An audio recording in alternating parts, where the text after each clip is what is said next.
삼국시대 장수들도 봉급을 받았습니다. 관직에 따라 2,000석, 600석 등 차등 지급되었던 녹봉 제도. 과연 그 실제 가치는 얼마였을까요? 후한 말기부터 삼국시대까지 이어진 녹봉 체계는 석이라는 단위로 곡식을 지급하는 방식이었습니다.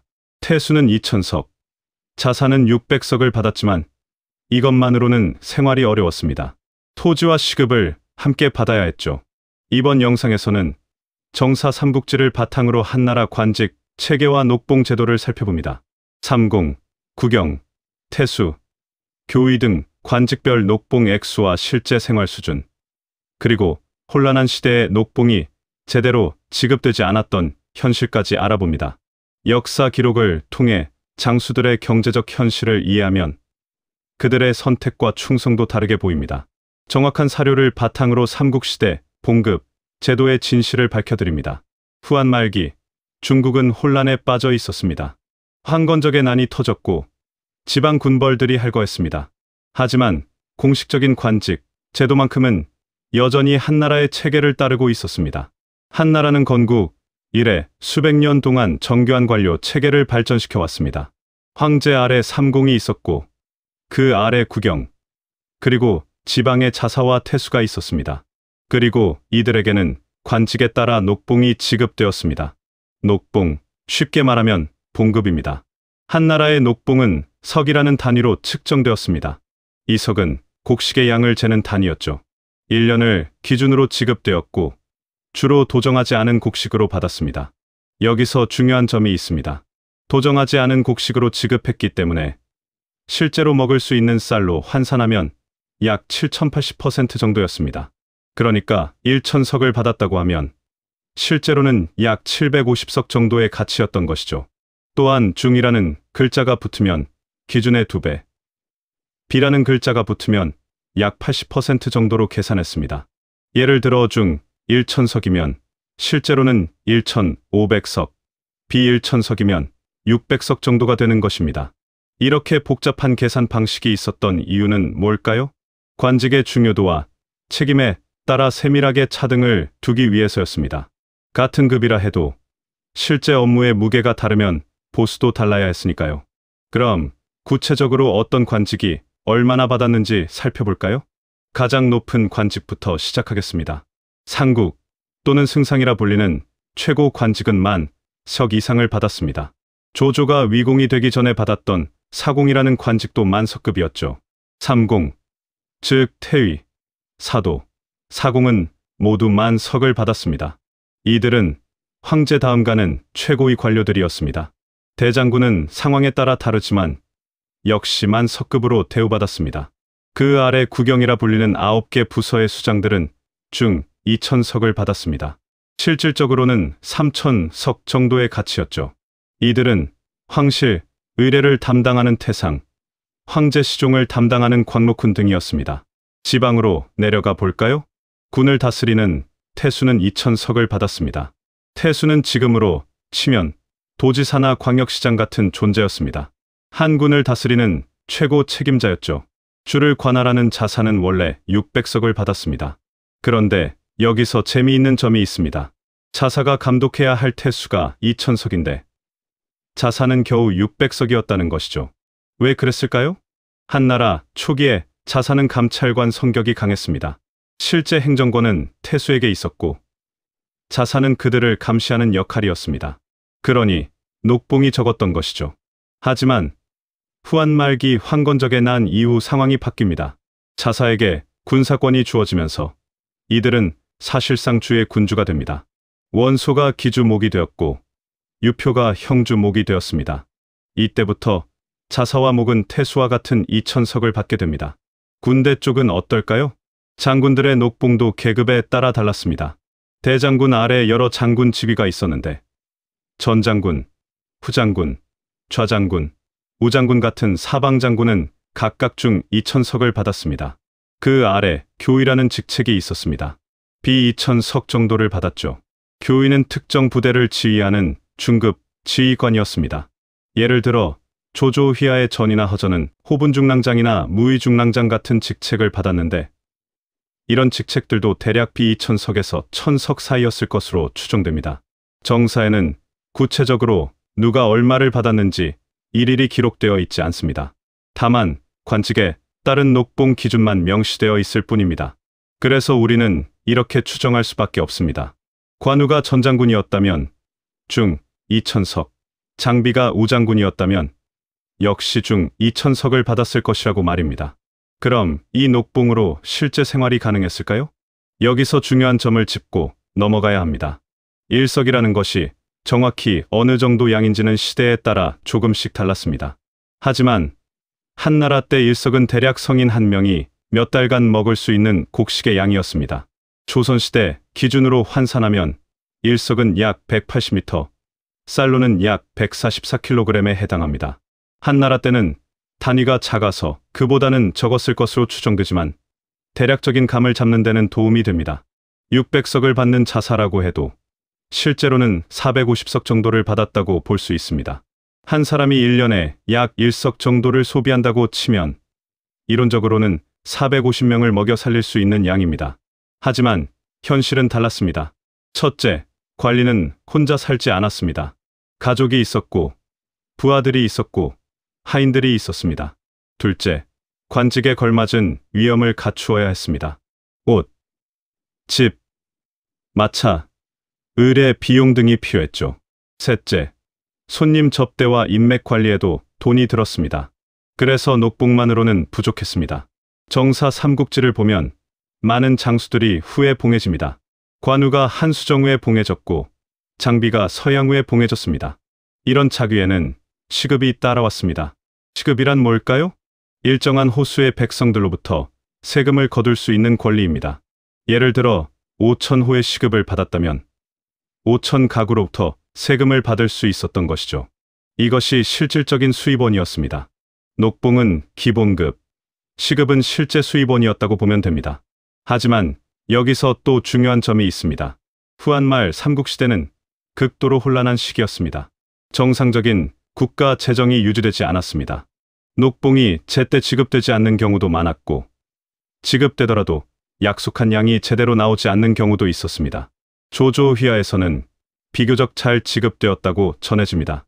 조조는 둔전제를 실시해서 안정적인 곡식 확보가 가능했기 때문입니다. 유비는 초기에 재정이 매우 어려웠습니다. 형주를 빌렸을 때는 그나마 나았지만 익주로 들어가기 전까지는 부하들에게 제대로 된 대우를 해주기 어려웠을 것입니다. 손권의 오나라는 강남의 풍부한 물산 덕분에 비교적 안정적이었습니다. 그러니까 같은 관직이라도 어느 군주를 섬기느냐에 따라 실질적인 대우가 달랐던 것이죠. 그럼 실제 사례를 하나 볼까요? 정사 삼국지 장수전에 나오는 이야기입니다. 장수는 조조에게 항복한 후 양후에 봉해졌습니다. 후한서의 기록에 따르면 어완의 위략에서는 조비가 장수를 잔치에 초대할 때마다 이렇게 말했다고 합니다. 내 형을 죽인 그대가 어떻게 뻔뻔하게 아버지께서 주는 녹봉을 받아먹고 살 수 있는가? 여기서 녹봉을 받아먹는다는 표현에 주목해야 합니다. 장수가 받았던 것은 단순히 관직에 따른 녹봉만이 아니었습니다. 후에 봉해져서 시급도 받았을 것입니다. 하지만 그럼에도 불구하고 녹봉이라는 표현을 썼다는 것은 관료로서 받는 정기적인 급여가 생활의 기본이었다는 뜻입니다. 물론 이 일화는 위략이라는 사서에만 나오고 정사 본문에는 없습니다. 하지만 당시 녹봉이라는 개념이 어떻게 이해되었는지 보여주는 흥미로운 예입니다.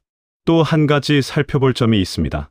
녹봉 제도가 있었지만 실제로는 토지와 결합되어 있었다는 점입니다.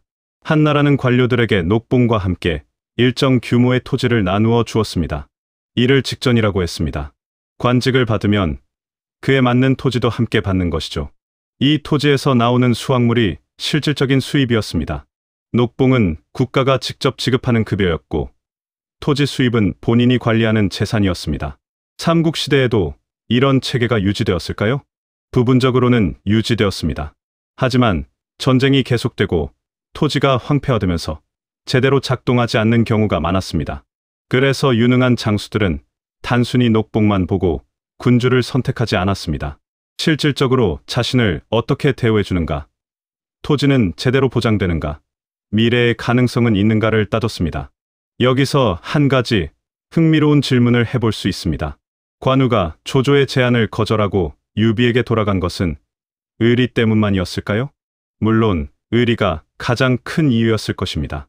하지만 경제적 관점에서 보면 어떨까요? 조조 밑에서 관우는 편장군이라는 높은 관직을 받았고 한수정후에 봉해졌습니다. 물질적 대우는 매우 좋았습니다. 하지만 유비 밑에서는 더 큰 가능성이 있었습니다. 유비가 성공한다면 관우는 단순한 한 명의 장수가 아니라 창업 공신이 될 수 있었습니다. 실제로 축한이 세워진 후 관우는 전장군이 되었고 실질적으로 형주를 통치했습니다. 이것은 조조 밑에서 받을 수 있었던 것과는 비교할 수 없는 권력과 부였습니다. 물론 이것은 후대에 결과론적으로 보는 것이고 당시 관우의 선택은 순전히 의리에 기반한 것이었을 것입니다. 하지만 역사를 공부할 때는 여러 각도에서 생각해 볼 필요가 있습니다. 이제 조금 더 세부적으로 들어가 볼까요? 구체적으로 어떤 식으로 녹봉이 지급되었는지 말입니다. 녹봉은 1년 단위로 책정되었지만 실제 지급은 분기별로 이루어졌을 것으로 추정됩니다. 한 번에 1년치를 다 주는 것이 아니라 몇 달에 한 번씩 나누어 준 것이죠. 지급 장소는 각 지역의 관하 창고였습니다. 중앙 관료는 낙양이나 허창의 창고에서, 지방 관료는 자기가 근무하는 군이나 현의 창고에서 받았습니다.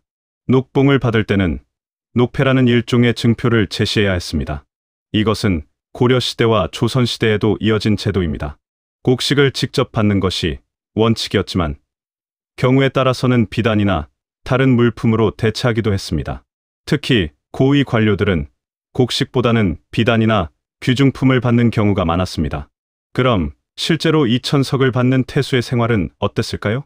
2천석이면 도정하지 않은 곡식 기준으로 실제로는 약 1,500석 정도를 받았을 것입니다. 한 사람이 1년에 1석을 먹는다고 하면 이론적으로는 1,500명을 먹여 살릴 수 있는 양입니다. 하지만 실제로는 훨씬 적은 사람을 부양했습니다. 왜냐하면 곡식을 그대로 먹는 것이 아니라 일부는 팔아서 다른 물건을 사야 했기 때문입니다. 옷감, 가구, 장식품, 책, 문방구 등 생활에 필요한 모든 것을 사야 했습니다. 또한 부하 관리들과 하인들에게 일정 부분을 나누어 주어야 했습니다. 태수 혼자 모든 일을 할 수 없으니까요. 손님 접대도 중요했습니다. 명망 있는 선비가 찾아오면 융숭하게 대접해야 했고 상급자가 오면 더욱 신경 써야 했습니다. 그래서 실제로는 태수의 직계 가족과 핵심, 측근 몇십 명 정도를 부양하는 수준이었을 것입니다. 청렴한 관리로 유명했던 사람들은 녹봉만으로 생활했다고 기록되어 있습니다. 이것이 칭찬받을 만한 일이었다는 것은 반대로 대부분의 관리들은 녹봉 외에 다른 수입이 있었다는 뜻입니다. 그 다른 수입이란 무엇이었을까요? 첫째, 시급에서 나오는 세금입니다. 앞서 말했듯이 후에 봉해지면 일정 호수의 백성들로부터 세금을 거둘 수 있었습니다. 둘째, 개인 토지에서 나오는 수확물입니다. 많은 관료들이 선조로부터 물려받았거나 스스로 산 토지가 있었습니다. 셋째, 선물과 뇌물입니다. 이것을 공개적으로 말하기는 어렵지만 실제로는 상당히 많았습니다. 부하들이 상관에게 바치는 선물, 백성들이 관리에게 바치는 뇌물 등이 있었죠. 넷째, 약탈입니다. 후한 말의 혼란한 시기에는 전쟁에서 이기면 적의 재물을 약탈하는 것이 당연했습니다. 장수들은 이렇게 얻은 재물을 부하들과 나누었고 자신의 몫도 챙겼습니다. 이런 비공식적 수입이 때로는 공식 녹봉보다 훨씬 많았을 것입니다. 그럼 녹봉 제도는 의미가 없었을까요? 그렇지 않습니다. 녹봉 제도는 상징적으로 매우 중요했습니다. 첫째, 정당성의 표시였습니다. 정식 관직을 받고 녹봉을 받는다는 것은 황제로부터 인정받은 합법적인 관료라는 뜻이었습니다. 둘째, 서열의 기준이었습니다. 누가 더 높은 녹봉을 받느냐는 누가 더 높은 지위인지를 명확하게 보여주었습니다. 셋째, 기본 생활의 보장이었습니다. 비록 충분하지는 않았지만 녹봉이 있으면 최소한의 생활은 유지할 수 있었습니다. 넷째, 충성의 대가였습니다. 군주가 부하에게 녹봉을 준다는 것은 내가 너를 책임지겠다는 약속이었습니다. 그래서 많은 장수들이 녹봉을 중요하게 생각했습니다. 정사 삼국지를 보면 관직과 녹봉에 대한 기록이 자주 나옵니다. 누가 어떤 관직에 임명되었고, 누가 후에 봉해졌고, 누가 시급 몇 호를 받았는지가 상세하게 기록되어 있습니다. 왜 이런 것들을 일일이 기록했을까요? 당시 사람들에게 이것이 매우 중요한 정보였기 때문입니다. 관직과 녹봉은 단순히 돈의 문제가 아니었습니다. 그 사람의 지위, 권력, 명예를 나타내는 것이었습니다. 현대로 치면 누가 어느 회사 임원이 되었고 누가 얼마의 연봉을 받는지가 뉴스화되는 것과 비슷합니다. 하나 더 짚고 넘어가야 할 점이 있습니다. 녹봉 제도는 위, 촉, 오 3국이 모두 조금씩 달랐습니다. 위나라는 한나라의 제도를 가장 충실하게 계승했습니다. 조조가 한나라의 승상이 되고 위궁이 되고 마지막에 위왕이 되었지만 관료 체계는 한나라의 것을 그대로 사용했습니다. 촉하는 한나라의 정통 계승자를 자처했으므로 역시 한나라의 제도를 따랐습니다. 유비가 한중왕이 되었을 때도 황제가 되었을 때도 관직, 체계는 한나라의 것이었습니다. 오나라는 조금 달랐습니다. 손권이 독자적인 세력을 구축하면서 일부 관직은 오나라만의 특색이 있었습니다. 하지만 큰 틀은 역시 한나라의 것을 따랐습니다. 그러니까 관우가 촉한의 전장군이든 장료가 위나라의 정동장군이든 육손이 오나라의 상대장군이든 기본적인 녹봉 체계는 비슷했을 것입니다. 물론 실제 지급되는 양이나 추가 혜택은 나라마다 군주마다 달랐겠지만요. 이제 이야기를 마무리해야 할 시간입니다. 삼국시대 장수들의 봉급에 대해 알아보았습니다. 몇 가지 핵심을 정리하면 이렇습니다. 첫째, 녹봉은 석이라는 단위로 곡식을 지급하는 방식이었습니다. 둘째, 관직에 따라 만석부터 수백 석까지 차등이 있었습니다. 셋째, 녹봉만으로는 부족했고 시급이나 토지 등 추가 수입이 필요했습니다. 넷째, 혼란한 시대였기 때문에 녹봉이 제때 지급되지 않는 경우도 많았습니다. 다섯째, 그럼에도 녹봉 제도는 정당성과 서열을 나타내는 중요한 상징이었습니다. 이런 사실들을 알고 나면 삼국지를 읽을 때 조금 다르게 보입니다.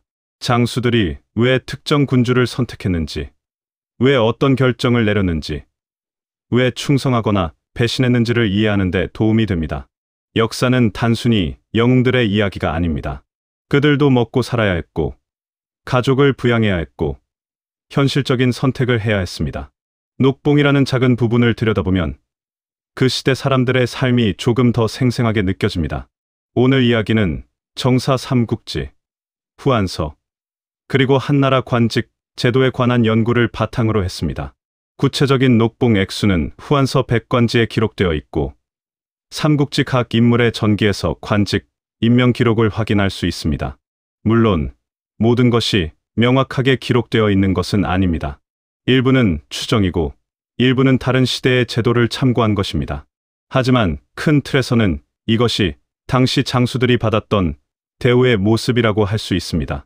역사를 공부할 때는 이렇게 여러 각도에서 바라보는 것이 중요합니다.